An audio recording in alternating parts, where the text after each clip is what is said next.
Ogoh bo'ling, O'zbekiston viloyatlarining birida dahshatli fojia ro'y berdi.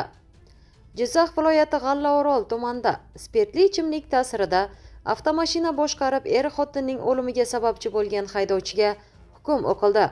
Bu haqida Ichki ishlar vazirligi matbuot xizmati xabar berdi. Qayd etilishicha, voqea 2024-yilning 31-oktyabr kuni sodir bo'lgan. 29 yoshli fuqaro boshqa bir kishiga tegishli zil yuk mashinasini Oqtom mahallasi hududidan o'tgan G'allaorol-Baxmal-Usmat yo'nalishida boshqarib borayotib, yo'l harakati qoidasiga amal qilmagan. Xususan, quvib o'tish qoidasini buzib, Damas yo'nalishiga chiqib ketgan va u bilan to'qnashgan. Holat yuzasidan Jinoyat kodeksining 260-moddasi transport vositalari harakati yoki ulardan foydalanish xavfsizligi qoidalarini buzish 3-qismi A bandi bilan jinoyat ishi qo'zg'atilgan.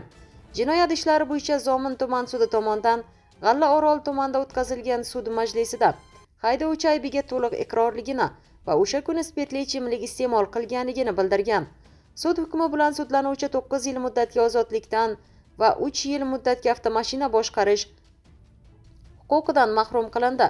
Shuningdek, jabrlanuvchilarning qonuniy vakillariga qariyb 30 million so'm zararni undirish belgilangan. Eslatib o'tamiz, avvalroq Jizzax viloyatida Cobalt haydovchisi yo'lning belgilanmagan joyidan kesib o'tayotgan 13 va 4 yoshli opa-singillarni urib ketgan va opa-singillarning o'limiga sababchi bo'lgan haydovchi qamalganda.